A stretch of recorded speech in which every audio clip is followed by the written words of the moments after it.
আমার সাথেই কেন সবসময় এরকম হয়? এত কষ্ট করে একটা স্বাদের চুলা বানাইলাম, কেন এরকম হলো? কি জন্য হলো? কি কারণে এরকম হলো? অন্য অন্য মানুষ চুলা বানায় কি যে সুন্দর দেখা যায়, আমার সাথে কেন এরকম হয়? আমার স্বাদের ফুলের টপটা ভেঙে আমি ওই মাটিগুলা দিয়ে একটা চুলা বসাইলাম, ভাবলাম পিকনিক করব, আপনাদের সাথে ভিডিও শেয়ার করব। কত যত্ন করে, কত স্বপ্ন নিয়ে, আশা নিয়ে চুলাটা বানাইলাম। বিশ্বাস করবেন কিনা জানি না আপনারা, এই জীবনে প্রথম আমি চুলা বানাইছি, আর কখনো বানাইনি।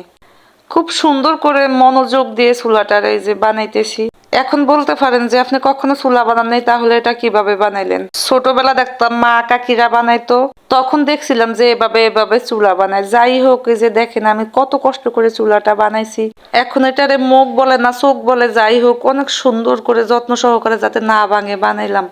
বানিয়ে তিন সাইডে তিনটা ইটা দিলাম, এবার মুখ করতেছি, যে সুন্দর করে মুখ করতেছি যাতে বুকটা না ভাঙে, সেই জন্য ভাবলাম চুলাটা সুন্দর করে লেপে লাস্ট ফিনিশিং আপনাদেরকে দেখাবো। আপনাদের যাদের চুলা বানানোর আইডিয়া আছে, আপনারা তো জানেন একসাথে চুলা লাস্ট ফিনিশিং করা যায় না, শুকাইলে তারপরে লাস্ট ফিনিশিং দিতে হয়। ও মা, হেতি শুকায় একদম সিরিয়া বিরিয়া, একদম তার দুঃখে বুক ফাইটা গেছে, পুরা শরীরই ফাইটা